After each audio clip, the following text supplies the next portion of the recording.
আল্লাহর একজন মস্ত বড় পয়গম্বর ছিল, নাম হলো নূহ নবী। জোরে বলেন, নাম কি? নাম শুনছেন আপনারা? আচ্ছা, ঠিক আছে, ঠিক আছে, ঠিক আছে, মনোযোগ দিয়ে শুনতেছে। নূহ নবী শুকনা জায়গায় একটা নৌকা তৈরি করতেছেন। শুকনা নৌকা কিসের জন্যে? শুকনার জন্য না পানির জন্য?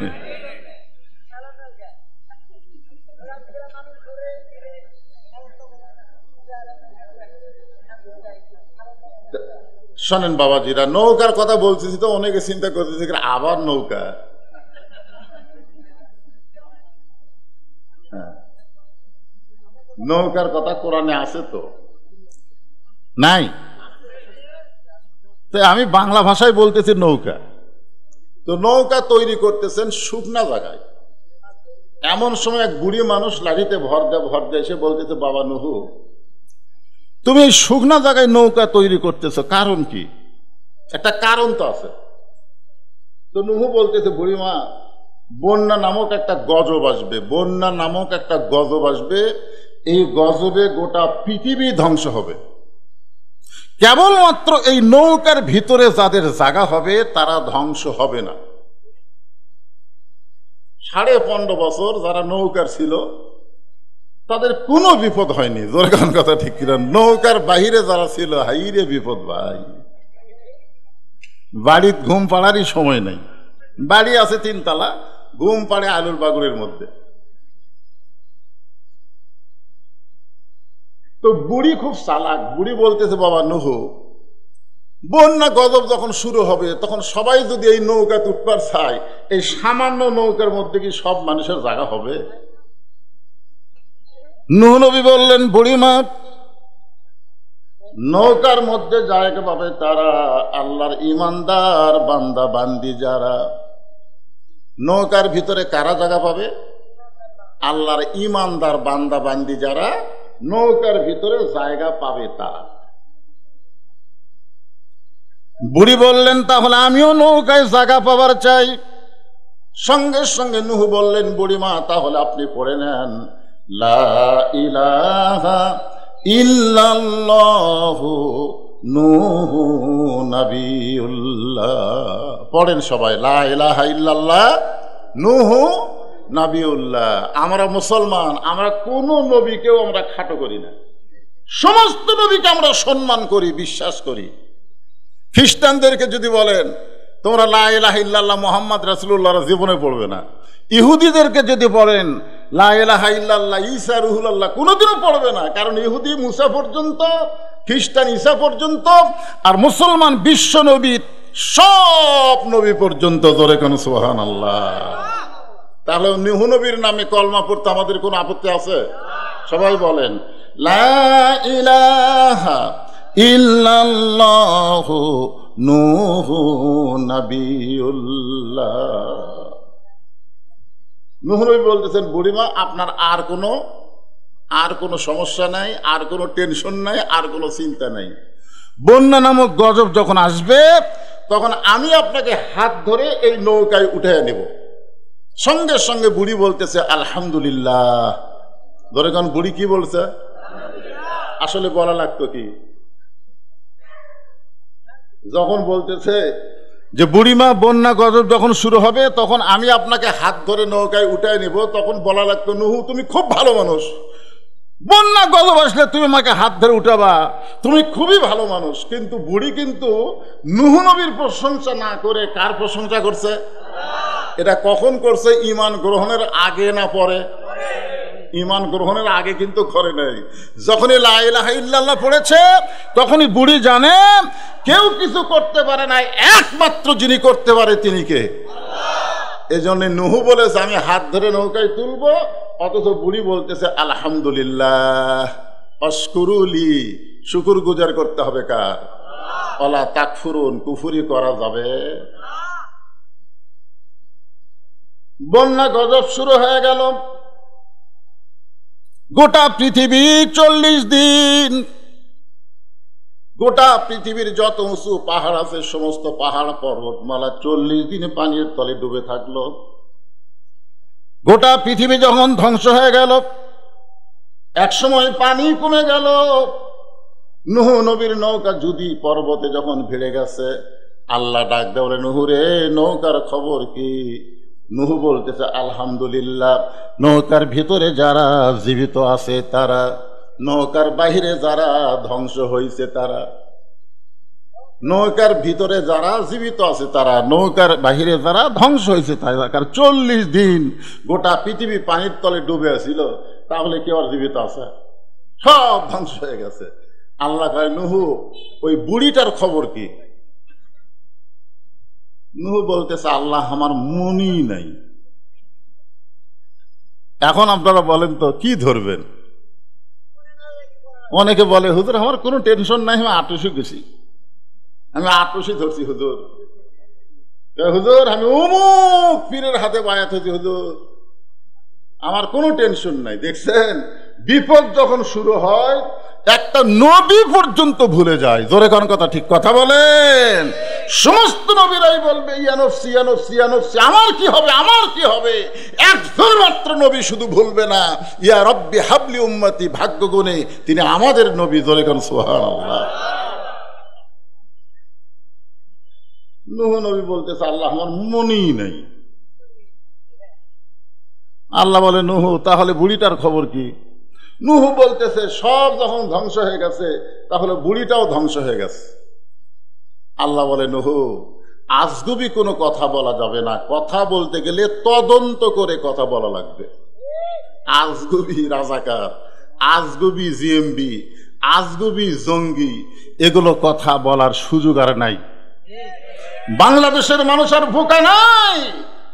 রাজাকার এই মুহূর্তে বাংলা ছাড়, এইগুলো আজগুবি কথা বলে আর বাংলার মানুষকে তোমরা ঠকাতে পারবে না।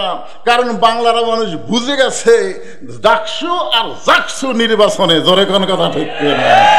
আরো বাংলার মানুষ বুঝবে সামনে রাকসু আর চাকসু যখন নির্বাচন হবে, তখন বুঝতে পারবে যতই তোমরা আজগুবি কথা বলো, আজগুবি কথা বলে বাংলার মানুষকে ঠকানো যাবে না। জোরে কোন কথা, ঠিক না? একজন নবীকে আল্লাহ সতর্ক করে বলে, নূহ আজগুবি কোনো কথা বলা যাবে না। আজগুবি যাবে, বুঝে শুনে কথা বলতে হবে। একজন বলে দিছে বাংলাদেশের 90% ভোট তো আমরাই পাচ্ছি। কি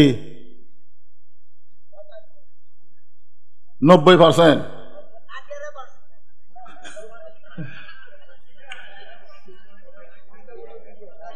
মুসলমান যারা হবে তাদের তথ্য নির্ভর কথা বলতে হবে। জোরে কোন কথা, ঠিক কিনা?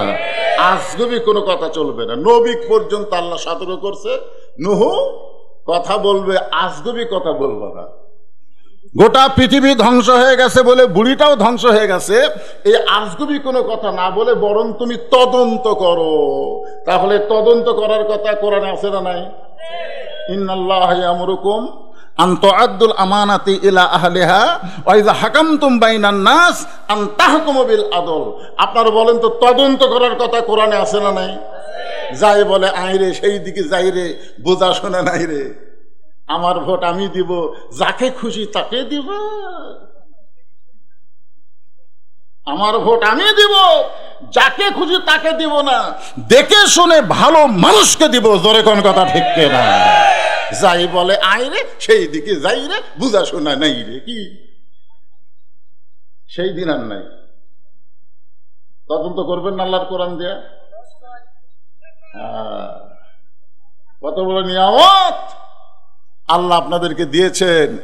জায়গা অনুযায়ী নিয়ামতটা সাইজ মতো মারা লাগবে। জায়গা বুঝে, মার্কা দিকে ওয়াজনা বিল কিস্তি ওয়ালা তুখসিরুল মিজান। আল্লাহর বান্দার একটু মনোযোগ দিয়ে শুনবেন। নূহ নবী তদন্ত করতে গেলেন, তদন্ত করতে গিয়ে দেখে বুড়ি তো দূরের কথা, বুড়ির ঝুবড়ি বাড়ি পর্যন্ত কিছুই হয়নি। গোটা পৃথিবী পানির তলে ডুবে থাকলো 40 দিন। নূহ নবী তদন্ত করতে যায়, দেখে বুড়ি তো দূরের কথা, বুড়ি যে বাড়ির থাকে ওই বাড়িরই কিছু হয়নি। রাখে আল্লাহ, মারে আল্লাহ। বিশ্বাস করতে হবে আল্লাহ যদি সম্মান দেয় দুনিয়ার কেউ তাকে অপমান করতে পারবে না। জোরে কোন কথা ঠিক কি না? 5 তলা বিল্ডিং এর উপর চড়ে 1.5 লাখ টাকার খাট, 12,000 টাকার কম্বল ওড়ে তামানে গাওয়ার দিয়ে রাত 9টার সময় বলতেছে আমার বাড়ি আমার ঘর আমাক নামাইকে, আমার বাড়ি আমার ঘর আমাক নামাইকে। 2 কান্তে 2 ফেরেশতা বলতেছে আল্লাহ, কি ঘুমানোর সময় একটা দোয়া পড়া লাগতো, আল্লাহুম্মা বিইসমিকা আমুতু ওয়া আহইয়া। এই দোয়াটা না পড়ে কি পড়ে ঘুম আসলো? যে বলতেছে আমাক নামাইকে, এক নামানোর কেউ নাই। 40 সালের আগে, 41 সালের আগে নামানোর কেউ নাই। দোয়া পড়ছে আমার বাড়ি আমার ঘর আমাক নামাইকে। রাত 3টার সময় একটা ভূমিকম্প। জোরে এখন কি কম্প? খালি বিল্ডিং একটু সামান্য একটু নড়া দিছে, ওই এত ফোর্সে নামছে যে কম্বলের মধ্যে লুঙ্গি খুলে আছে, এই লুঙ্গিটাও পর্যন্ত পরার সময় পায়নি। কি হয়ে নামছে? ন্যাংটা হয়ে। ধরে কান কি হয়ে? কান্দের ফেরেশতা বলতেছে আল্লাহ নামাইলা নামাইলা, তাই বলে ন্যাংটা করে নামাইলা। আজকে যারা বুঝতেছেন না, আবল তাবল কথা বলতেছেন, আমার আল্লাহ ন্যাংটা করে নামায়া বাংলাদেশে 45 মিনিট টাইম দেয়নি, ভারতে পাঠায় দিছে। জোরে কোন কথা ঠিক? আল্লাহ পারে। জোরে কোন আল্লাহ পারে। সব ধ্বংস। বুড়িটার ঝুপড়ি বাড়ি পর্যন্ত কিছু হয় নাই। আল্লাহ ডাকতে বললেন নূহ তদন্ত করো।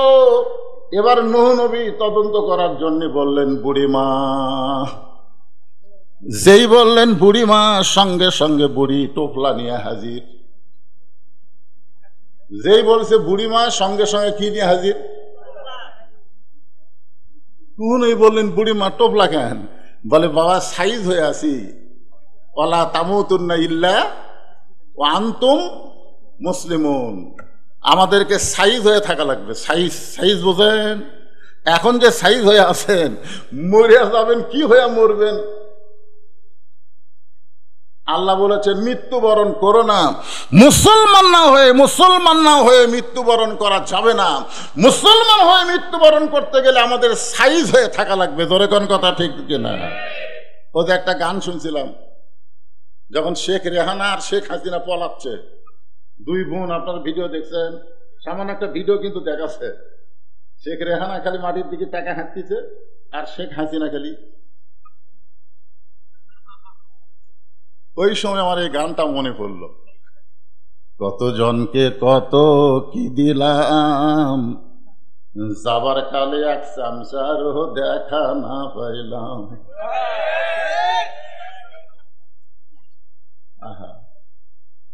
বাড়িঘর সহায় সম্পত্তি সবই থাকবে, সব থাকবে, যে কোনো মুহূর্তে আমাদের ডাক আসবে। জোরে কোন কথা ঠিক কিনা? যে কোনো মুহূর্তে। খালি ডাক দিছে বুড়িমা, আর বুড়ি টোপলা নিয়ে হাজির। কারণ বুড়ি সাইজ হয়ে বসে আছে, বন্যা নামক গজব আসবে, আর গজব আসলে তো খেতা খুঁতা এরকম গোছাতে দেরি হয়ে যাবে, এদিকে পানি এসে তেলে ফেলে দিবে। দরকার নাই, আগে থেকে সাইজ। নূহ নবী কখন বুড়িমাকে ডাকবে এটা বুড়ি যেমন জানে না, কখন আমাদের আজরাইলের ডাক পড়বে, মৃত্যুর ডাক পড়বে, আমরাও কিন্তু কেউ জানি না। জোরে কোন কথা ঠিক কিনা? ছেলেবেলেরা কি ভাবতেছে? তোমার দাদা বেঁচে আছে, এই তোমার দাদা বেঁচে আছে, তোমার বাপ বেঁচে আছে, তুমি তো সিরিয়াল নম্বর 3। যুবকেরা একটু মনোযোগ দাও বাবা, তোমাদের জন্য ওয়াজ। বুড়া মানুষকে ওয়াজ শোনা লাভ কি? যখন হয় চামড়া ঢিল, আল্লাহর সাথে দিছে মিল, এমনি মিল দিছে। যখন রুকু সেজদা ঠিক মতো করবার পারতো, তখন মসজিদে যায়নি। ঘুষের চাকরি যতদিন করছে ততদিন তওবা করেনি। চাকরি যেই রিটায়ার হচ্ছে, আল্লাহর কাছে বলতেছে আল্লাহ আমি আর জীবনে ঘুষ খাবো না, আল্লাহ আমি আর খাবো। আল্লাহ কয় পাগলা, তোর চাকরি আছে? তোর চাকরি নাই, তুই ঘুষ খাবি কেমনে? যতদিন মাজাই বলছিল ততদিন মসজিদে যায়নি, এখন বুড়া হয়ে গেছে, চামড়া ঢিল, মসজিদে দিছে মিল, এখন খালি দোষ ধরতেছে। আমার এলাকার এরকম একজন মুরব্বী সারা জীবন শয়তানি করছে, বুড়া বয়সে নামাজ ধরছে। ওই মসজিদে আজান দেওয়ার আগে আসে, মুয়াজ্জিন আজান দেওয়ার আগে আসে, যদি 1-8 মিনিট দেরি হয়, এই মুয়াজ্জিন মাস গেলে বেতন নেও না মিয়া। মুয়াজ্জিন কয় কে রে, কি বুড়া বয়সে নামাজ ধরে আমাকে চেহারা শুরু করলো। তো এখন ওই বুড়ার ভয়ে মুয়াজ্জিন ঠিক মতো আজান দেয়। তো বুড়াই ফজর নামাজ পড়বার আসে দেখে মুয়াজ্জিন আজান দিয়ে যায়, গোসল করছে। মুয়াজ্জিন আগে কি দিছে, তারপরে গোসল করছে। বুড়া কয় কে রে, আগে আজান দিল তারপরে গোসল করলো, তার মানে না পাক অবস্থা আজান দিল, দিয়ে পাক হলো। যাক আজকের দিন কিন্তু কমো না। পরের দিন আবার আইসা দেখে মুয়াজ্জিন আজান দিছে, ওই বুড়াক দেখে আজান দিয়ে তারপরে গোসল করছে। ইমাম সাহেব যেই ফজরের সালাম ফিরাইছে, বুড়া লাভ ধরে বলতেছে জরুরি এলান। সমস্ত মুসল্লি কয় কি জরুরি এলান? বলে আপনারা জানেন এই মুয়াজ্জিন ফজর আজান দেয় তারপরে গোসল করে। সমস্ত মুসল্লি কয় নাউজুবিল্লাহ, মুয়াজ্জিন সাহেব আপনি নাপাক অবস্থায় আজান দেন তারপরে গোসল করেন। মুয়াজ্জিন বলতেছে এই বুড়ার জন্য, এই বুড়া এই সারা জীবন শয়তানি করছে আর বুড়া বয়সে নামাজ ধরছে, 1 মিনিট দেরি হওয়ার দেয় না। আপনারা মাস গেলে আমাকে 4000 টাকা বেতন দেন, বর্তমান সময়ে বলেন তো 4000 টাকা বেতন দিয়ে আমার সংসার চলবে? 5 ওয়াক্ত নামাজের আজান দেয়, বেতন দেন মাত্র 4000। আমি এই জন্য এশার নামাজ পড়ার পরে এই যে পাশে যে গুদাম দেখতেছেন, এই গুদামে আমি কুলিগিরি করি, আলু বস্তা করি, সেই বস্তা আবার স্টোরের মধ্যে ঢুকাই, এগুলো কাজ কাম করি ফজরের নামাজের আগ পর্যন্ত করে। আমার শরীর তো ঘামে যায়, শরীরের মধ্যে ময়লা জমে, এই বুড়ার জন্য, এই শালা বুড়ার জন্য আমি আগে আজান দেই, কারণ দেরি হলে তো এই খেপে যাবি, এর জন্য আগে আজান দেই, তারপরে আমি গোসল করি। কয় টাকা বেতন দেন মুয়াজ্জিন? এই জন্য বলতেছি যে বুড়া হলে, চামড়া ঢিল হয়ে গেলে নামাজ পড়লে হবে না। সব ইবাদত হতে পারে কিন্তু নামাজ হবে না। নামাজ পড়ার বয়স আছে, 7 বছর থেকে নামাজের তালিম দেওয়া, 10 বছর থেকে জোর করে নামাজ ধরাও। জোরে করার কথা ঠিক কিনা? কারণ বাংলাদেশে কোনো ইবাদত মানুষকে মানুষ করতে পারবে না। একমাত্র ইবাদত মানুষকে মানুষ বানাবে, তার নাম হচ্ছে নামাজ। আল্লাহ কোরআনে বলেছেন ইন্নাস সালাতা তানহা আনিল ফাহশাই ওয়াল মুনকার, একমাত্র নামাজই পারে মানুষকে যাবতীয় ফাহিশা খারাপি থেকে, বেহুদা কাজ থেকে ফিরায় রাখতে। আজকে ছেলেদের হাতে যে মোবাইল আছে, আছে না নাই? জোরে করা এই যে মারতেছে, প্রত্যেকটা ছেলেদের হাতে, খালি ছেলে, এই বাচ্চাদের হাতে তো মোবাইল। কি মোবাইল ছাড়া ভাত খায়? এই মোবাইলের মধ্যে কত কিছু দেখা যায়, কিন্তু যারা নামাজ পড়বে 5 ওয়াক্ত, বিশ্বাস করেন এই মোবাইলের খারাপ কিছু তারা দেখবে না। খারাপ কিছু সামনে আসলেই আস্তাগফিরুল্লাহ আস্তাগফিরুল্লাহ, কেউ না দেখলেও আল্লাহ দেখতেছে, আর 2 কান্দের ফেরেশতা লিখতেছে। জোরে কোন কথা ঠিক কিনা ভাইজান? দেখতেছে কে? নামাজ পড়ার সঙ্গে সঙ্গে আল্লাহ 2টা পুরস্কার দিবেন। আল্লাহ বলতেছেন ফালিয়াবুদু রব্ব হাযাল বাইত আল্লাযী আত'আমাহুম মিন জু'ইন ওয়া আমানাহুম মিন খাউফ। ওই ঘরের মালিকের তোমরা গোলামি করো, ওই ঘরের মালিকের তোমরা গোলামি করো, তোমাদেরকে সঙ্গে সঙ্গে 2টা পুরস্কার দেওয়া হবে। 1 নম্বর পুরস্কার হলো তোমাদের রিজিকের কোনো পেরেশানি থাকবে না, আর 2 নম্বর পুরস্কার হলো ওই ভারতের ভয় করা লাগবে না, আমেরিকার ভয় করা লাগবে না, যাবতীয় ভয় থেকে আল্লাহ তাআলা পুরাপুরি নিরাপত্তা দিয়ে দিবে। সুবহানাল্লাহ, জোরে কোন। নামাজ ইযা নুদিয়া লিস-সালাত মিন ইয়াউমিল জুমআ ফাসাউ ইলা যিকরিল্লাহ, এই নামাজকেও আল্লাহ জিকির বলেছেন। ফাযকুরুনি আযকুরুকুম, নামাজ হচ্ছে সবচাইতে দামি জিকির। জোরে কোন কথা ঠিক কিনা? কথা বলেন। নূহ নবী বলতেছে, বুড়িমা বন্যা গজব শেষ। বন্যা গজব কি শেষ? আসলে তোমাকে ডাক দেওয়ার আমি খেয়ালই করিনি। তোমাকে যে হাত ধরে নৌকায় তুলবো তোমার কথা আমার মনেই নেই। বুড়ি মুচকি হাসিতে বলতেছে, বাবা এই জন্যই তুমি যখন বলছিলে বন্যা গজব আসলে হাত ধরে নৌকায় উঠাবো, তখন আমি প্রশংসা করছিলাম কার? কারণ আমি জানি সবাই সবাইকে ভুলতে পারে, কিন্তু একজন কখনো ভুলবে না, তিনি হচ্ছেন আমাদের। আরো জোরে বলেন। তাহলে যিনি আমাদের কখনোই ভুলবে না, তাহলে জিকির করব কার নামে? আরো জোরে না, দয়াল বাবা, আমার দয়াল বাবার। মাইক এরকম ভম ভম করে কেন বাবা? সাউন্ড আসতে হোক, কিন্তু দয়াল বাবার দরবারেতে কেউ ফিরে না খালি হাতে। কি তাহলে সব সময় জিকির করব কার? জিকির মানে নামাজ আসতেছে, জিকির মানে পর্দা আছে, সব আলোচনা হবে, একটু ধৈর্য নিয়ে বসবেন। এখন ফেরেশতা জিবরাইল এসে দেখে সড়কের উপরে হযরত ইব্রাহিম চোখের পানি নিয়ে কাঁদতেছে। কি নিয়ে কাঁদতেছে? চোখের পানি নিয়ে কাঁদতেছে। ফেরেশতা জিবরাইল বললেন, ওগো আল্লাহর নবী ইব্রাহিম, নিচে নমরুদের চুলার আগুন দাউ দাউ করে জ্বলতেছে, আর নিচের আগুনের দিকে তাকায়া আপনি কেমন করে কাঁদতেছেন? যদি আপনি চান, এই খেয়াল করেন, ফেরেশতা জিবরাইল বলতেছে, যদি আপনি চান, আল্লাহ আমাকে 600 পাকা দিছে। কয়শো পাকা? একটা পাখার বাতাস দিব, আগুনের চুলা সাগরের মধ্যে গিয়ে নিভে যাবে। যদি আপনি খালি খালি চান। আমাদের জাতির পিতা বললেন, জিবরাইল, একমাত্র আল্লাহ ছাড়া অন্য কারু কাছে চাওয়া যাবে? এটা কি অন্তর থেকে বলতেছেন না এমনি এমনি? একমাত্র আল্লাহ ছাড়া অন্য কারো কাছে চাওয়া যাবে না। সূরা ফাতিহার মধ্যে আমরা সবাই স্বীকারোক্তি দিচ্ছি। এই টার্গেট লাইট মারে কে? সবাই আমার সঙ্গে পড়েন, পড়েন, ইয়াকা না'বুদু ওয়া ইয়াকা নাস্তাঈন। আমরা গোলামি করি কার? আমরা সাহায্য চাইবো কার কাছে?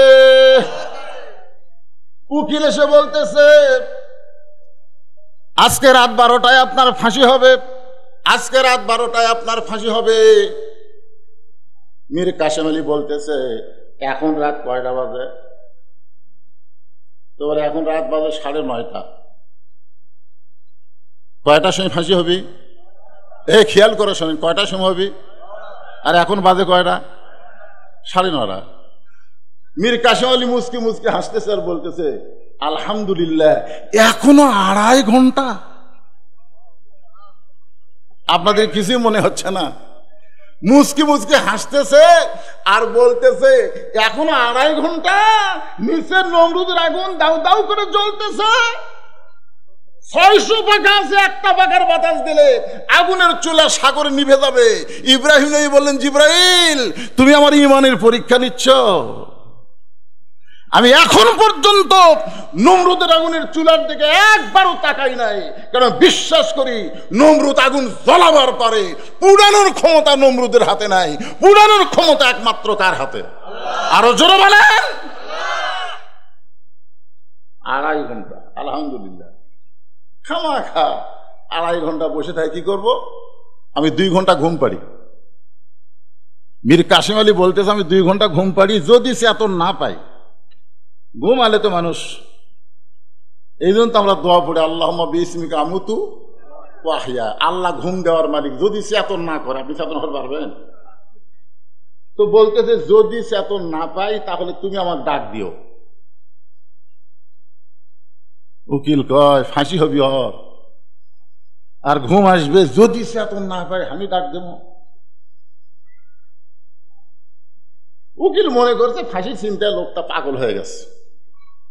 ফাঁসির কন্ডম সেল থেকে মন খারাপ করে উকিল চলে গেছে। রাত যখন 11:30 বাজে, দেখে যে 2 ঘন্টা তো চলে গেছে, যাই তো। 11:30 সময় এসে দেখে ফাঁসির কন্ডম সেলের মধ্যে মীর কাসিম আলী নাক ডাকে ঘুম পাড়তিছে।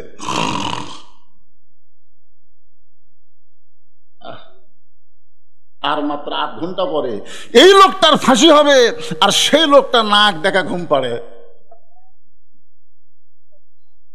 পায়ের আঙ্গুলি নড়াইছে, ঘুম থেকে চেতন পাইছে। চেতন পাওয়ার পরে বলতেছে, ভাই রাত কি 12টা বাজে? বলে, না স্যার, এখনো 8 ঘন্টা বাকি আছে। খুশি হয়ে বলতেছে, আলহামদুলিল্লাহ। ওযু করে 2 রাকাত নামাজ পড়ে কোরআনের সূরা মুলক আর মুজাম্মিল তেলাওয়াত করে।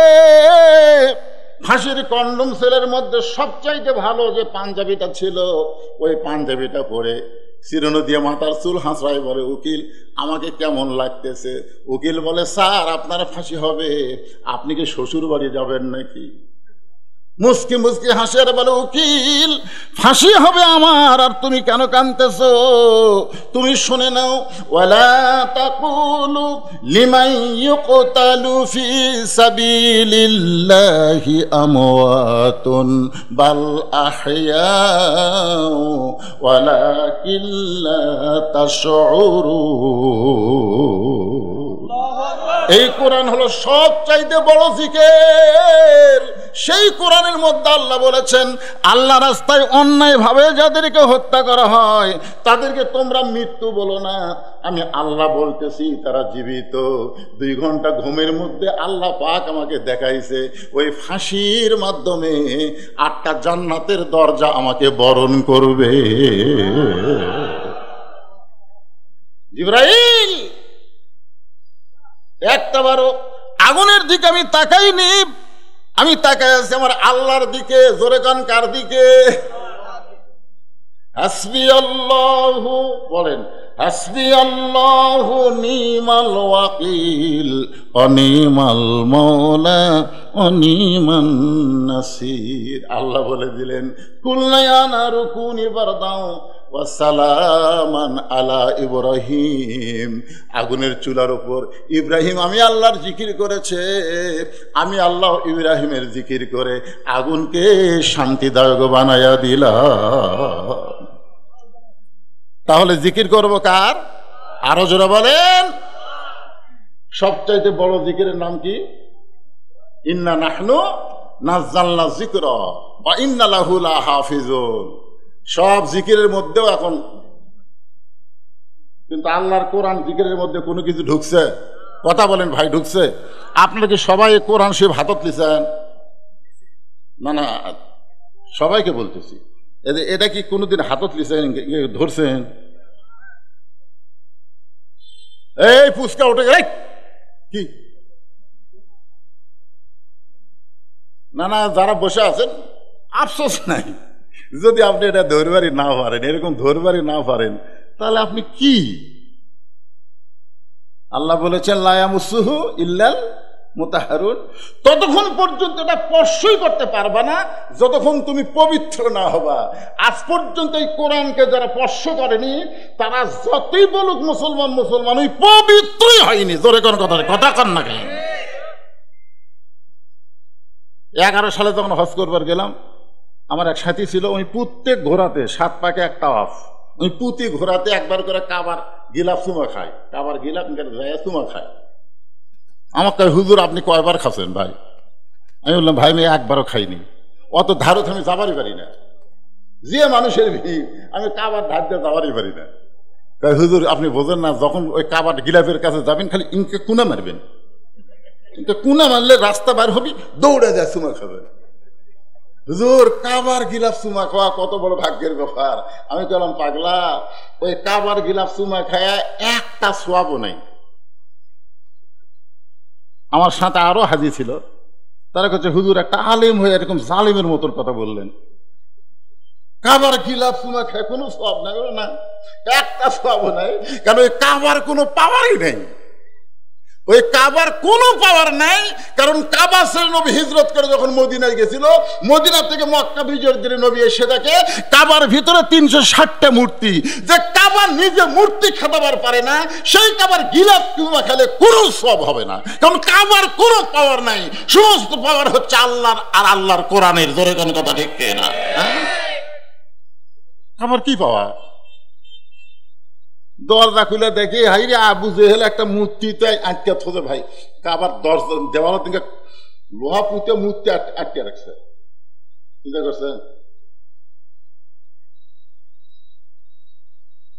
হ্যাঁ, আপনাদের মসজিদের কোন পাওয়ার আছে?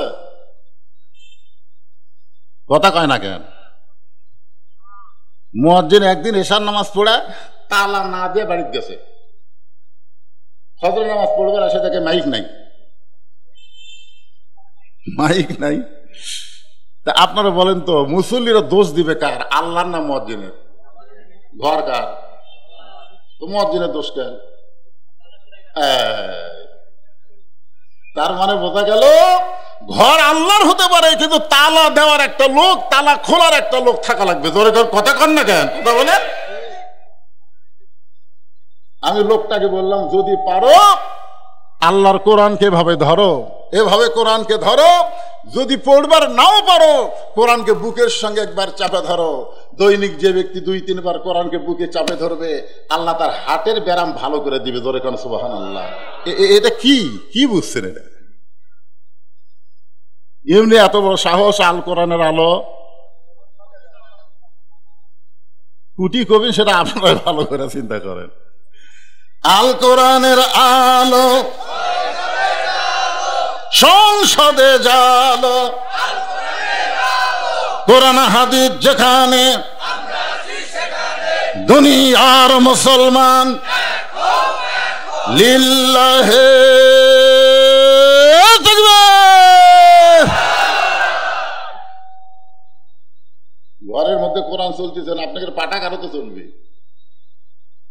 কিন্তু ঢাকা ওয়াসা কোম্পানি একটা ট্যাঙ্কি বানাচ্ছে ঢাকা, ওই ট্যাঙ্কির গাঁত লেখা আছে 2 কোটি লিটার পানি। 2 কোটি লিটার পানি আটে ওই ট্যাঙ্কি। নিচে 8-10টা ডিপ টিউবওয়েল দিয়ে ওই পানি তুলতেছে অনবরত ওই ট্যাঙ্কিতে। ওই ট্যাঙ্কির পানি পাইপের মাধ্যমে একেবারে মানুষ শুনে পাচ্ছে, ভম ভম করতেছে। পাইপের মাধ্যমে প্রত্যেকটা বাসায় পানি যাচ্ছে, বাসার লোকেরা পানি পান করতেছে, ওযু করতেছে, গোসল করতেছে। কিন্তু একদিন গভীর রাত্রে ওই ট্যাঙ্কির ছাপনা খুলে, ট্যাঙ্কির কি খুলে? ছাপনা আছে, ছাপনা বুঝেন না? ছাপনা খুলে ওর মধ্যে একটা মরা মহিষ ঢুকে দিছে। মরা মহিষ ঢুকে দিয়ে আবার ছাপনা আটকে দিছে। ওই মহিষটা ওই ডিবের পানি যে উঠতেছে, ওই পানিতে ওই মহিষটা আস্তে আস্তে ফুলে উঠে পৌঁছিয়া গলে ওই ট্যাঙ্কির পানি নিচ থেকে কিন্তু পবিত্র পানি উঠতেছে, কিন্তু ট্যাঙ্কির মধ্যে কি? মরা মোষ। ওই মরা মোষ ঘুলে গেলে সমস্ত বাসার চলে যাচ্ছে পানি। বাসার লোকেরা পানি নিয়ে গিলাসের মধ্যে অসাকাহম রব্বহুম শারাবান তাহুরা। আপনারা বলেন তো, যতই কোরআন শরীফ পড়ে দোয়া পড়ে পানি পান করবে, পানি পাক হবে? কেন হবে না? কারণ ট্যাঙ্কি না পাক। জোরে খান কি না পাক? আমাকে বাংলাদেশের ট্যাঙ্কির নাম হলো সংসদ। জোরে খান ট্যাঙ্কির নাম কি? ওই সংসদ যদি না পাক থাকে, আপনি যতই ঘরের মধ্যে ওয়াসাকাহুম রব্বুহুম শারাবান তাহুরা বলে পানি পান করেন, আপনি পবিত্র পানি পাবেন না। আগে ট্যাঙ্কি পবিত্র করা লাগবে। জোরে কোন কথা ঠিক কিনা? হ্যাঁ, ট্যাঙ্কি পবিত্র, ঘরের মধ্যে কাল ঢুকতেছে আর কোরআন সব খতম দিচ্ছে। আমার এলাকার যে মেয়েটা সবচাইতে বেশি কোরআন খতম দেয়, ওই মেয়েটা ব্যাপারটা। হ্যাঁ, এক চাচা এসে বললো, হুজুর আমার বৌমা এই বছর রমজানে 3 খতম কোরআন পড়ছে, বক্সা দেন। ওর আবার বক্সাবার পারে না, আমাকে কয় বক্সা দেন। তো বক্সা দিয়ে লাভও আছে, প্রতি খতম 100 টাকা করে, বুঝেন না? হাইরে রমজান মাসের শেষের 10 দিন আমাকে টাকা ভাই কোন পকেটে থবেন? সব পকেট ভরা, খালি বক্সা দেওয়া। আমি কইলাম চাচা, আপনার যেই বেটার বউ 3 পারা 3 খতম কোরআন পড়ে, সেই বেটার বইয়ের পর্দা আছে? 3 বার কোরআন শরীফ খতম দিছে 1 মাসে, অথচ সেই আয়াতটা কতবার পড়েছে? অকরনা ফি বুয়ুতিকুন্না ওয়ালা তাবাররাজনা তাবাররুজাল জাহিলিয়াতিল উলা। রাসূল ডাকতে বললেন, ফাতেমা, ও ফাতেমা, তোমার কি কখনো মনে হয় তোমার বাবা আল্লাহর নবী বলে তুমি জান্নাতি? তোমার বাবা বিশ্ব নবী বলে তুমি জান্নাতে যাবে? এ কথা কি তোমার কখনো মনে হয়? ফাতেমা বলে, বাবা, এ কথা সব সময় আমার মনে হয়, আমার কোনো টেনশন নাই, আমার বাবা হলো বিশ্ব নবী। রাসূল চোখের পানি বের করে বলে, ফাতেমা, তোমার বাবা বিশ্ব নবী বলে তুমি জান্নাতি, এইটা কখনোই মনে করবা না। জান্নাতে যদি যাবার চাও, তাহলে জান্নাতের আমল করে তোমাকে জান্নাতে যেতে হবে। ফাতেমা চোখের পানি বের করে বললেন, বাবা, জান্নাতে যাওয়ার আমল কি? আল্লাহ রাসূল বললেন, ফাতেমা, মেয়েদের জন্য বেশি আমল করা লাগবে না, মাত্র 4টা আমল করবা। ঈমানের পরে মাত্র 4টা আমল করবা। 1 নম্বর আমল হলো 5 ওয়াক্ত নামাজ পড়বা। 2 নম্বর আমল হচ্ছে রমজান মাসে রোজা করবা। আমার মায়েরা যারা পর্দার অন্তর আছেন, একটু মনোযোগ দিয়ে শোনেন। 3 নম্বর আমল হচ্ছে স্বামীর খেদমত করবা। আর 4 নম্বর আমল হচ্ছে সতীত্বের হেফাজত, পর্দা করবা। ফাতেমা বলতেছে, বাবা, এই 4টা আমলের মধ্যে সবচাইতে গুরুত্বপূর্ণ আমল কোনটা? এই মনোযোগ দিয়ে শোনেন। আল্লাহ রাসূল বলেন, ফাতেমা, স্বামী যখন খেদমত চাবে, স্বামী যখন খেদমত চাবে, তখন তুমি খেদমত করবা। অযথাই যেন স্বামীর খেদমত করো না। আমার কথা কি আপনারা বুঝতেছেন? এটা আপনারা না বুঝলেও মেয়েদেরকে বোঝা লাগবে। স্বামী যখন খেদমত চাবে, তখন স্বামীর খেদমত করা লাগবে। অযথা স্বামীর খেদমত করা যাবে না। অযথা খেদমত করা হলো অতি ভক্তি। জোরে কান, অতি ভক্তি। দেখবেন হঠাৎ যদি আপনার বউ আপনাকে খুব বেশি ভক্তি করতেছে, সেই দিন একটা অন্যায় করবে। একেবারে কারেন্টের ফ্যান বন্ধ করে দেয়, তাল পাকার বাতাস। কে গো, কারেন্ট নাই? আছে তো, কারেন্ট আছে তো, ফ্যান বন্ধ করে তাল পাকার বাতাস কেন? বলে, আপনি জানেন না আপনার পায়ের তলে আমার জান্নাত। আপনার খেদমত করে আমি জান্নাতে যাওয়ার চাই। বাম হাতে পাকার বাতাস করে, আর ডান হাতে স্বামীর কপাল টিপতেছে, চুল টানতেছে, পায়ের লোক টানতেছে, গাও টিপে দিচ্ছে। স্বামী কয়, কে গো, তুমি আজকে হঠাৎ আমাকে এত খেদমত করতেছে? বলে, আমি এখন সব সময় এরকম খেদমত করব। স্বামী খুবই খুশি। এক সময় স্বামী বলেই ফেলে দিছে, তোমার মতন বউ পাওয়া ভাগ্যের ব্যাপার। যেই বলেছে তোমার মতন বউ পাওয়া ভাগ্যের ব্যাপার, সঙ্গে সঙ্গে বউ কান্না শুরু করছে। কেউ কানতেছে। স্বামী কয়, কে গো, কান্দো কেন? বলে, এমনি কান্দি। কি হয়েছে গো? এমনি। স্বামী কয়, আচ্ছা তুমি কি জন্য কান্দিছে? কান্দার কারণ কব? আপনাকে বলে তো কোনো লাভ নাই, আপনাকে বলে কোনো লাভ নাই। স্বামী বলে, একটা বার বলো। বিশ্বাস করবেন, আপনি যখন চাকরির যান, আপনি যখন ব্যবসা করবার যান, আপনি যখন জমিতে কাজ কাম করবার যান, আপনার বুড়া বাপ আর বুড়ি মা আমার কলজা পুড়ে দিছে। আপনি যদি এই বাপ মায়ের সাথে থাকতে চান, তাহলে আল্লাহর হস্তে আমাকে বাপের বাড়ি পারে দেন। আর যদি আমাকে নিয়ে জান্নাতে সংসার করবার চান, ওই বুড়া বুড়ি বাদ দেওয়া লাগবে। ওমা আলাইনা ইল্লাল বালাগ। আমার যা ওয়াজ ছিল আপনাকে শুনেছি, এখন আপনি কি আমল করবেন আপনি চিন্তা করেন। এখন স্বামীর কাছে যদি এই জিকির থাকে, আমার দিকে তাকান, স্বামীর কাছে যদি এই জিকির থাকে, আল্লাহর কোরআন থাকে, তাহলে আল্লাহর কোরআন স্বামীকে এসে বলবে, লিয়াবলুয়াকুম আইয়ুকুম আহসানু আমালান ওয়া হুয়াল আজিজুল গফুর। আল্লাহু আকবার।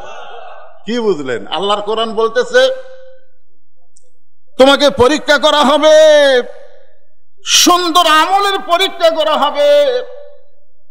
লিয়াবলুয়াকুম আইয়ুকুম আহসানু আমালা, তোমাকে সুন্দর আমলের পরীক্ষা করা হবে। এই মুহূর্তে তোমার সুন্দর আমল কি? আল্লাহর কোরআন বলতেছে ওয়াকাযা রাব্বুকা আল্লা তা'বুদু ইল্লা ইয়্যাহু ওয়া বিল ওয়ালিদাইনি ইহসানান। আল্লাহর ইবাদতের পরেই তোমাদের বাপ মাকে তোমরা ভক্তি করো, তোমরা সম্মান করো, তোমরা আদর করো, তোমরা খেদমত করো। একথা কার? বউ বাপ মায়ের বিরুদ্ধে করলো আর আল্লাহর কোরআন বাপ মার। তাহলে আপনি কোনটা পরীক্ষা কোনটা? এই সময় আপনি কি করবেন? বউ কাছেলে আদর করবেন, বরং আপনাকে বলে ওঠ ওঠ। বউ কই কে গো? পাতা পাকার বাতাস লাগবে না, পাকার বাতাস কপাল টিপতে লাগবে না, তোর কপাল টেপা দেখ যা আছে দেখো। কোথায় যাব? তুই না তুই বাপের বাড়ি যাবার ছেলে, তুই কি মনে করছিস পাগলি তুই আমার খেদমত করবো? হঠাৎ ভক্তি করে আমার বাপ মায়ের বিরুদ্ধে ওয়াজ করবো?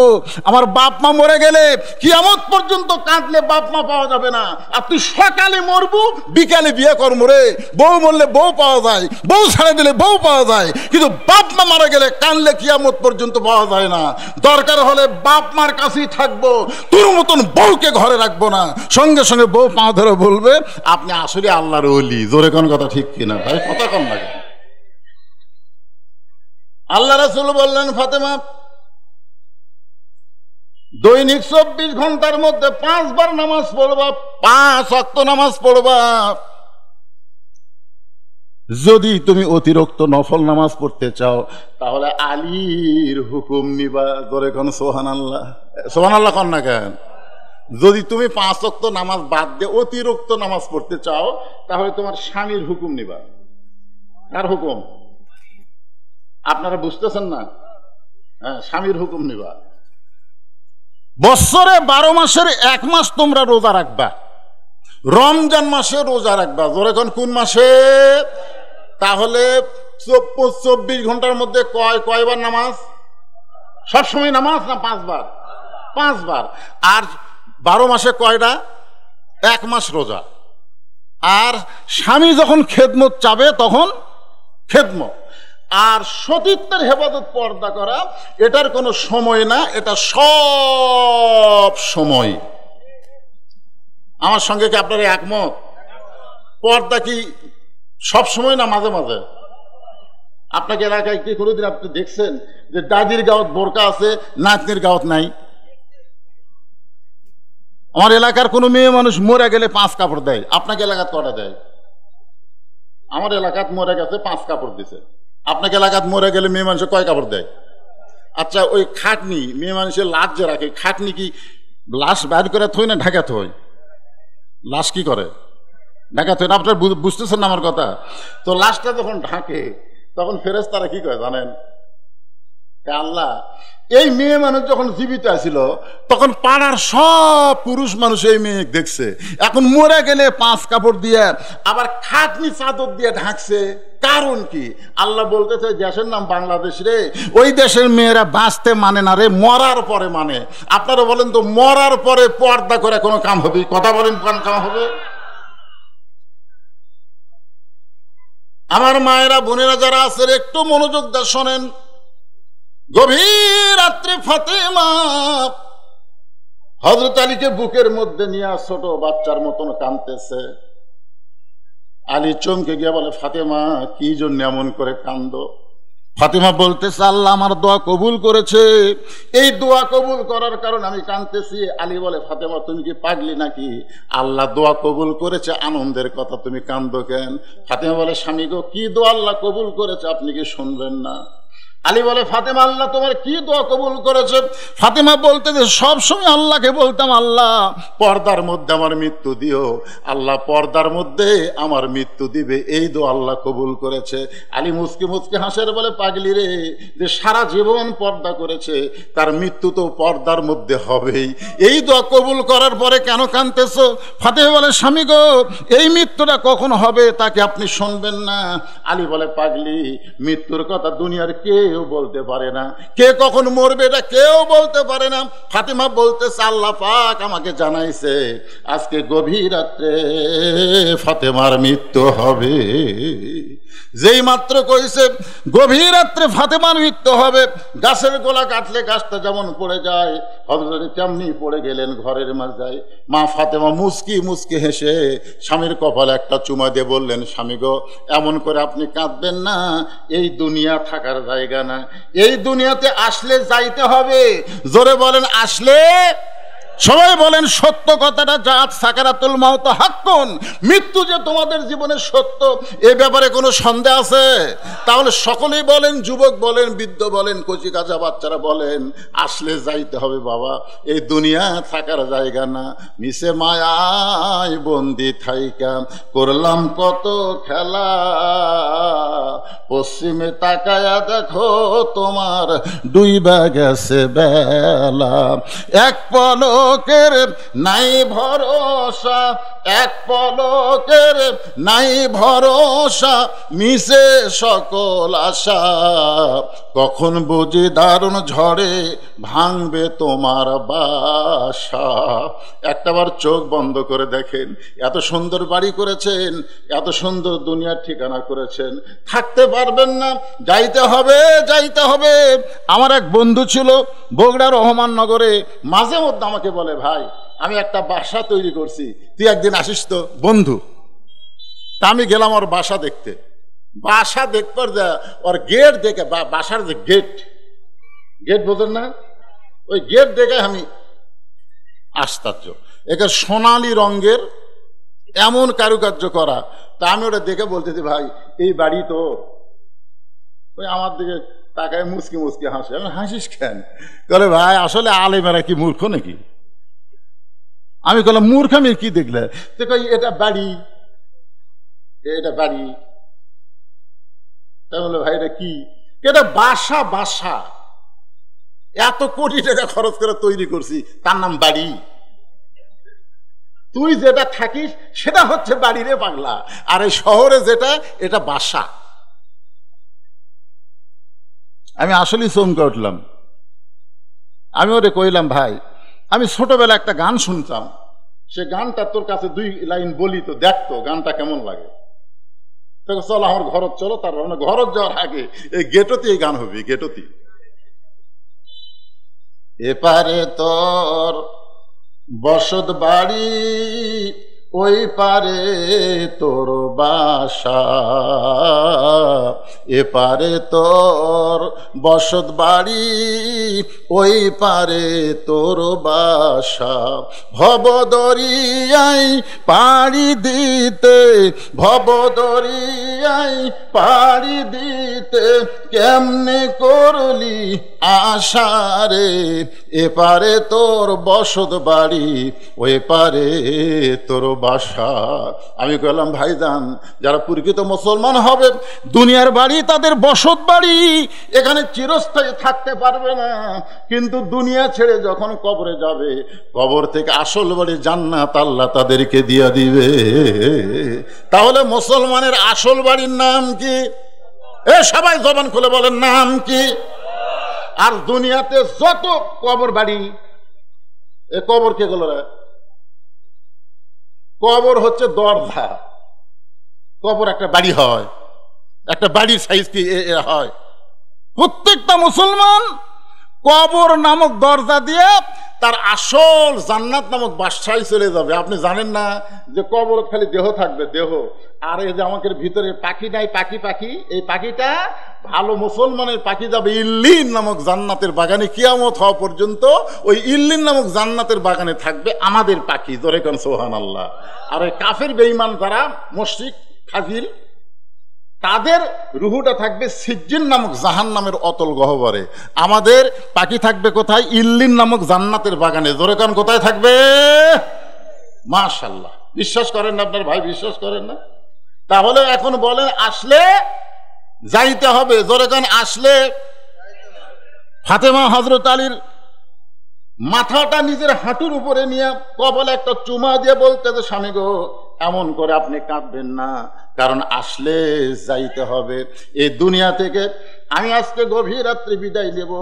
আমি যাওয়ার আগে আমার 3টা চাওয়া আপনাকে পুরা করা লাগবে। আলী কান্দের বলে, ফাতেমা, দুনিয়াতে গরিব ছিলাম বলে তুমি কিছুই চাইলা না। দুনিয়াতে হযরত আলী ধনী ছিল না গরিব ছিল?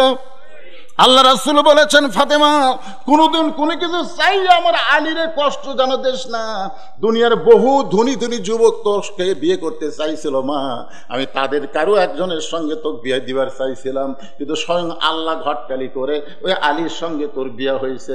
আমার আলী বড় গরিব, আমার আলীরে কষ্ট দিবে না, সেই জন্য ফাতেমা কোনোদিন আলী কষ্ট পাক এরকম কোনো কিছু চাইনি। আলী কান্দের বলে, ফাতেমা, একদিন গভীর রাত্রে আমি চেতন পাইলাম, চেতন পায়ে দেখে হাসান হোসাইন 2 ভাই 2 ধারে ঘুম পাড়তেছে। আমি আলী চেতন পায়ে দেখি ফাতেমা ঘরের মধ্যে নাই। এখন স্বামী চেতন পায়ে যদি বউকে ঘরের মধ্যে না দেখে, যত বড় আল্লাহর ওলি হোক, সন্দেহ হবে কি হবে না? দরকার হবে কি হবে না? হযরত আলী দরজায় তাকায় দেখেন ফাতেমা এরকম একটা অন্না মাথার উপরে দিয়া গভীর রাত্রে খুব জোরে জোরে হাঁটতেছে। আলীর সন্দেহ হয়ে গেল এই গভীর রাত্রে ফাতেমা তাহলে যাবে কোন জায়গায়, নিরাপদ দূরত্ব বজায় রেখে পিছনে পিছনে হাঁটতেছে।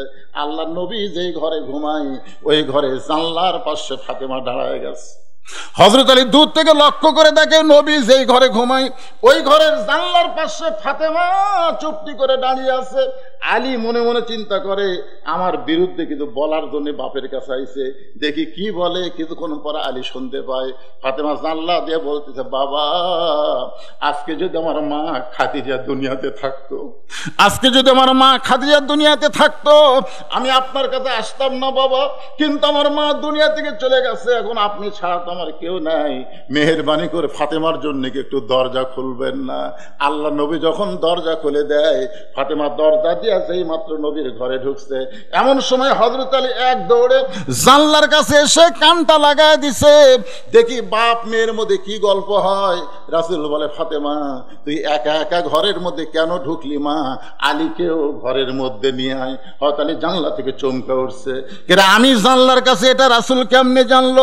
রাসূল বলেন, ফাতেমা, তুই কেন একা একা ঘরের মধ্যে ঢুকলি? আমার আলীকেও ঘরের মধ্যে নিয়ে আয়। ফাতেমা বলতেছে, বাবা, আপনার জামাই আলী ঘুম পাড়তেছে, হাসান হোসেন ঘুম পাড়তেছে, বাবা গো, এই সুযোগে আমি আপনার কাছে আইছি চোরের মতন, মেহেরবানি করে আপনি একটু বাতি জ্বলান, মেহেরবানি করে একটু বাতি জ্বলান।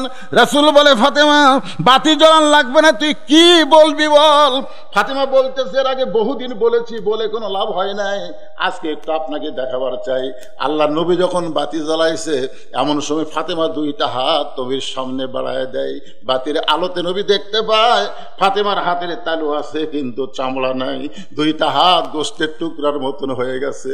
বলে, বাবা, এই হাত দিয়া আমি জাতা আর ঘুরাতে পারি না বাবা, জাতা ঘুরাইতে গেলে হাত ফেটে রক্ত বের হয়ে আটাগুলো সব লাল হয়ে যায়। বাবা গো, 2টা দিনের জন্য আমাকে একটু খাবার দেন, 2টা দিনের জন্য একটু খাবার ব্যবস্থা করেন, আমার স্বামীও যেন জানতে না পারে, আমার হাসান হোসেনে যেন জানতে না পারে। আল্লাহ রাসূল একটুখানি বিরক্ত হয়ে ঘরের কোনায় গিয়ে বলতে, আল্লাহ, দুনিয়ার কত ধনী ধনী যুবক আমার ফাতেমাকে বিয়ে করতে চাইছিল, কিন্তু এমন একটা গরিব আলীর সঙ্গে আপনি কবুল করলেন। আজকে আমার মেয়েটা আমার কাছে এমন করে হাত দেখায় কান্দে, আমি যতই নবী হই কিন্তু বাবা হিসাবে সহ্য করবার পারতেছি না। সঙ্গে সঙ্গে ফাতেমা মাথায় ঘোমটা দিয়া চলে যাচ্ছে। রাসূল ডাক দেয়া বলে, ও ফাতেমা, তুই কোথায় যাস? তোর বিরুদ্ধে তো কিছুই বলি নাই। ফাতেমা বলতেছে, বাবা, আমার স্বামীর বিরুদ্ধে আপনি আল্লাহর কাছে কি বলতেছেন? আপনি বলেছেন আল্লাহ বাদ দিয়ে কাউকে যদি সেজদা করার হুকুম করা হতো, তাহলে প্রত্যেকটা বউকে বলা হতো স্বামীর পায়ে সেজদা করো। সেদিন থেকেও গো আল্লাহর নবী, আল্লাহর পরে আমার স্বামী আলীকে আমি সবচাইতে বেশি ভালোবাসি। আলী কান্দের বলে, ফাতেমা রে, দুনিয়ার জীবনে কিছুই দিবার পারি নাই, আজকে মৃত্যু রাতে তুমি কি চাও? ফাতেমা বললেন, মাত্র 3টা জিনিস আপনি আমাকে দেবেন। আমি মরে যাওয়ার পর রাতের অন্ধকারে আপনি আমাকে দাফন করবেন, আমি রাতের অন্ধকারে মরব, আর দিনের বেলা আমার কবর দিবেন। আমার কবর দুনিয়ার মানুষ দেখলে আমার পর্দার খেলাফ হয়ে যাবে, রাতের অন্ধকারে আমাকে দাফন করবেন। আমার 2 নম্বর চাওয়া হলো, আমার জন্য কোনো জানাজার ব্যবস্থা করা লাগবে না, আপনি মানুষ ডাইকা ডাইকা জানাজা করবেন, দরকার নাই। আলী বলে, ফাতেমা তুমি নবীর কলিজার টুকরা, তোমার জানাজার খবর শুনলে হাজার হাজার মানুষ জানাজায় দোয়া করবে। ফাতেমা বলে, স্বামী গো। ফাতেমা স্বামীর গাল টেনে ধরে চুমা খেয়ে বলতেছে, ওগো স্বামী গো, আপনি কি জানেন না দুনিয়ার সমস্ত মানুষ যদি বলে ফাতেমা ভালো, আর আপনি যদি বলেন ফাতেমা ভালো না, ওই দুনিয়ার মানুষের দোয়া দিয়ে ফাতেমার কোনো লাভ হবে না। আর দুনিয়ার সমস্ত মানুষ যদি বলে ফাতেমা খারাপ, আর আপনি যদি বলেন আমার বউ ফাতেমা ভালো, এক স্বামীর সার্টিফিকেটে ফাতেমার জন্য 8টা জান্নাতের দরজা খুলে গেল। এখন আপনারা বলেন বউ ভালো হওয়া লাগবে কার কাছে? এ জোরে কোন কার কাছে? আর হামাকের গুলা ল উল্টা কি কয়, খালি তুমি আমাকে দেখতে পারো না, খালি তুমি পাড়া খুঁজে দেখো, আমার বিরুদ্ধে কেউ নাই। ও মা মারে ওয়াজ যারা শুনতেছেন, জিকিরের ওয়াজ, ইন্না নাহনু নাযালনা যিকরা ওয়া ইন্না লাহু লাহাফিজুন। দুনিয়ার মানুষের কাছে আপনাকে ভালো হওয়া লাগবে না, স্বামী যদি আপনাকে ভালো বলে বিনা হিসাবে জান্নাতে চলে যাবে। জোরে কেন সুবহানাল্লাহ, সুবহানাল্লাহ বলেন। আমার লাশটা খাটনিতে তুলবেন না, খাটনিতে 4 জন কান্দে নিবে। আমি ফাতেমা হিসাব করে দেখলাম আমার লাশ কান্দে নেওয়ার মতন কে আছে? আমার বাবা যদি আজকে দুনিয়াতে থাকতো, মরা মেয়ের লাশের খাটনি বাবা কান্দে নিবার পারত। 6 মাস আগে আমার বাবা দুনিয়া থেকে বিদায় হয়ে গেছে।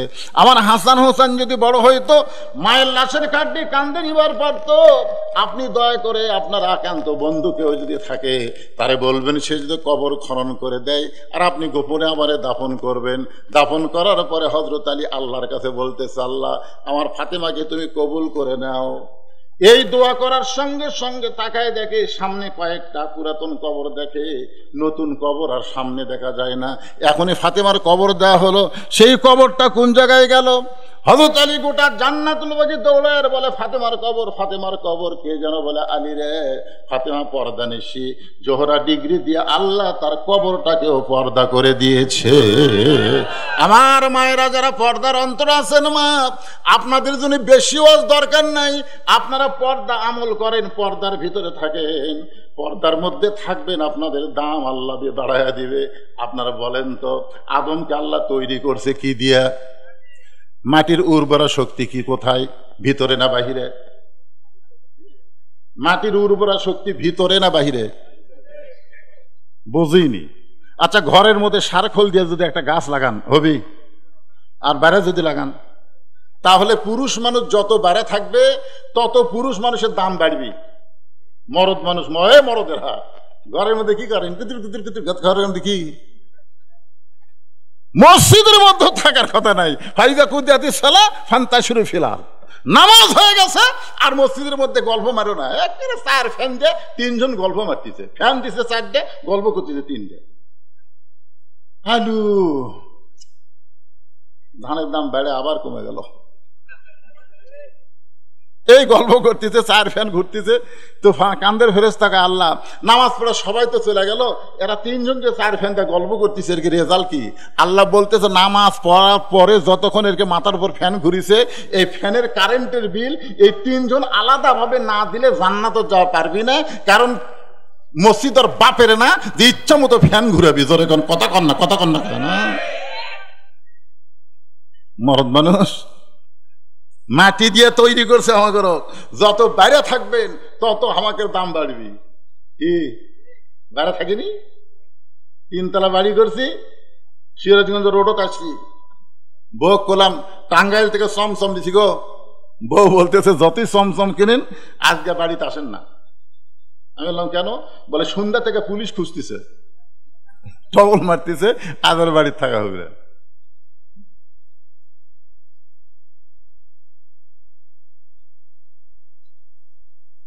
না, অন্য কিছু না। আপনারা মনে করতেছে ওয়াজ বন্ধ করে বলছেন, তাল ভাই আমার কাছে ঘড়ি আছে, টাইম মতো ওয়াজ। আপনারা কি বিরক্ত হচ্ছেন? না, আরো 2 ঘন্টা না, গরমের দিন। তো যে কথা বলতেছিলাম খুব খেয়াল করেন, যে মেয়ে মানুষকে আল্লাহ তৈরি করছে কি দিয়ে? হাড় দিয়ে। আচ্ছা, হাড়ের সৌন্দর্য ভিতরে না বাইরে? আপনার যদি অ্যাক্সিডেন্ট হয়ে কোনো জায়গার হাড় বের হয়ে যায়, মনে করেন অ্যাক্সিডেন্ট হয়ে একটা হাড় বের হয়ে গেছে, এই হাড় কি ডাক্তার বেড়াই থবি না অন্য জায়গার চামড়া কাটে আনে হলেও ওই হাড় ঢাকা দিবি? তার মানে বোঝা গেল হাড় যত ভিতরে থাকবে তত হাড়ের সৌন্দর্য, আর মাটি যত বাইরে থাকবে মাটির তত উর্বরা শক্তি। পুরুষ মানুষ যত বাইরে থাকবে পুরুষের আল্লাহ শক্তি বাড়ায় দিবে, আর মেয়েরা যত বোরকার মধ্যে যত পর্দার মধ্যে থাকবে আল্লাহ তাদের সৌন্দর্য বাড়ায় দিবে। ধরে কোন সুবহানাল্লাহ। মেয়েদেরও আর শেষ। আর তার একবার বলি, ফাযকুরুনি আযকুরুকুম ওয়াশকুরুলি ওয়ালা তাকফুরুন ইয়া আইয়ুহাল্লাযীনা আমানুস্তাঈনু বিস-সাবরি ওয়াস-সালাহ ইন্নাল্লাহা মা'আস-সাবিরিন। আল্লাহু আকবার। ভাইজান, এই পাঠাগারের জন্য 100টা কোরআন শরীফ লাগবে। একজন উঠবেন না। এই পাঠাগারের জন্য 100টা কোরআন শরীফ লাগবে। কয়শোটা? যারকে বাপ মা মারা গেছে, বাপ মা রুহের মাগফিরাতের জন্য একটা কোরআন শরীফের টাকা এই পাঠাগারত নগদে দেওয়া লাগবে। একটা কোরআন শরীফ মাত্র 500 টাকা। আপনি 500টা টাকা দিবেন, এরকম একটা কোরআন শরীফ দান করার সওয়াব আল্লাহ আপনার বাপ মার কবরে দিয়ে দিবে। এই হাজার হাজার মানুষের মধ্যে মাত্র 100টা কোরআন শরীফ আমি চাই। 100টা। আল্লাহর কোন পাগল পারবেন যে বাপ মার কবরকে আল্লাহ জান্নাত বানানোর জন্য একটা 500 টাকা লোড দিয়ে একটা কোরআন দেওয়ার সওয়াব আল্লাহ যেন আমার বাপ মাকে দেয়। একটা কোরআন শরীফ বাবা, একটা পৃথিবীর শ্রেষ্ঠ দান নবীর মাদ্রাসা পাঠাগারে একটা কোরআন শরীফ 500 টাকা দেন। 500টা টাকা দেন, লিয়ে আসেন বাজান, লিয়ে আসেন।